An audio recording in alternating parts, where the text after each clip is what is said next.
Bab 66. Negeri asing, hati yang sama. Bandara Soekarno-Hatta tampak penuh sesak pagi itu, dengan suara koper berderit, pengumuman maskapai, dan deru emosi dari para penumpang yang datang dan pergi. Di tengah keramaian itu, Ayla dan Raihan berdiri berdampingan, menanti panggilan masuk ke gerbang keberangkatan internasional. 1 koper besar dan 2 tas jinjing, cukup untuk membawa kehidupan mereka yang baru. Ayla mengenakan celana kulot dan jaket abu-abu, rambut dikunci rapi. Meski wajahnya tetap tenang, matanya menyimpan perasaan campur aduk. Ia melambaikan tangan pada kedua orang tuanya yang berdiri tak jauh di belakang garis pembatas. Ibunya sesekali menyeka air mata, sementara sang ayah menepuk bahu Raihan dengan tatapan mengandung harapan. "Jaga dia baik-baik, Raihan," ucap ayah Ayla perlahan. "Saya janji, Pak," jawab Raihan mantap. Ketika pesawat lepas landas, Ayla menatap jendela. Awan-awan putih bergulung di bawah mereka, seperti lembaran kertas kosong yang siap ditulis ulang. Ia menggenggam tangan Raihan erat. "Aku masih nggak percaya kita benar-benar pindah," ucapnya. "Mulai dari sini, semua akan berubah. Tapi satu hal yang tetap." "Kita," jawab Raihan sambil mencium punggung tangannya. Kehidupan di Singapura dimulai dengan kesibukan adaptasi.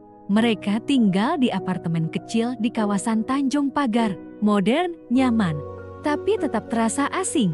Hari-hari pertama Raihan langsung disibukkan dengan pekerjaan barunya. Rapat bertubi-tubi, tanggung jawab besar, dan dinamika tim yang menuntut strategi dan ketegasan. Ayla menyadari bahwa meskipun Raihan tampak kuat, setiap malam ia pulang dengan bahu berat dan mata lelah. Sementara itu, Ayla mencoba membangun rutinitas baru. Ia mulai menulis blog pribadi tentang kehidupan ekspatriat yang perlahan menarik pembaca dari berbagai negara. Ia juga mengikuti kelas menulis kreatif dan berteman dengan beberapa ibu rumah tangga dan penulis lokal. Namun meski tampak berjalan lancar, benih rindu dan tekanan mulai tumbuh. Suatu malam, saat makan malam di balkon kecil apartemen mereka, Ayla mengungkapkan kegundahannya. "Ri, kamu bahagia di sini?" tanyanya. Raihan menoleh, meletakkan garpu. "Kenapa kamu tanya begitu?" "Karena aku merasa kamu makin jauh, makin sibuk. Kadang kita ngobrol cuma 5 menit sebelum tidur." Raihan menghela napas. "Aku nggak bermaksud ninggalin kamu dalam sepi, tapi kerjaan di sini luar biasa padat. Tekanan dari pusat juga tinggi." Ayla menggigit bibir. "Aku ngerti, tapi aku juga lagi beradaptasi. Kadang aku ngerasa sendiri, teman-teman baru belum terlalu dekat, dan kamu, kadang rasanya kamu bukan Raihan yang dulu." Kata-kata itu menampar hati Raihan. Ia bangkit, memindahkan kursinya mendekat ke sisi Ayla.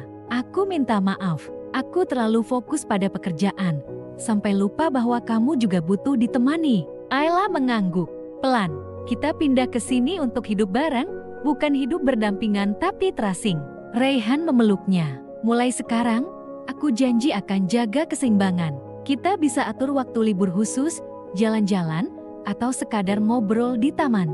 Janji itu ditepati. Akhir pekan berikutnya, mereka menjelajahi Pulau Sentosa, tertawa di bawah sinar matahari, dan makan malam romantis di Clark Quay. Di tengah cahaya lampu kota yang memantul di sungai, mereka kembali merasa seperti sepasang kekasih yang jatuh cinta untuk pertama kalinya. Namun, masalah lain muncul. Ayla mendapat tawaran dari salah satu penerbit besar di Asia Tenggara untuk menulis memoir tentang kehidupan perantau. Tawaran itu datang dengan tenggat waktu dan tekanan kreatif yang tinggi.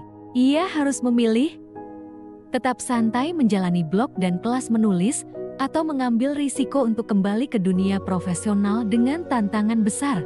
"Ray, kalau aku ambil proyek ini, aku akan sibuk juga. Mungkin kita sama-sama kelelahan, dan aku takut kita kembali ke titik awal jauh satu sama lain," ucap Ayla. Raihan menatapnya, lalu tersenyum.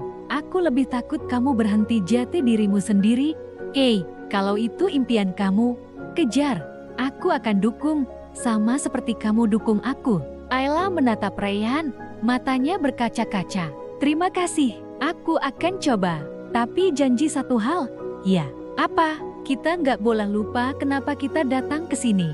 Bukan untuk jati sukses sendiri-sendiri, tapi untuk hidup bersama. Raihan mencium keningnya. Janji. Malam itu, Ala duduk di depan laptop, menulis paragraf pertama dari bukunya. Kadang, cinta tak perlu rumah besar atau tanah ariang. Akrab, cinta hanya butuh dua orang yang mau berjalan beriringan, meski tanah tempat berpijak terus berubah. Dan inilah kisah kami, dua hati yang memilih cinta sebagai arah kompas. Lampu kamar menyala hangat, dan dari jendela apartemen mereka, kota yang tak pernah tidur itu bersinar tenang. Mereka belum tahu apa yang akan datang esok, tapi malam itu, mereka tahu mereka siap. Karena selama saling genggam tangan, mereka tak pernah benar-benar tersesat.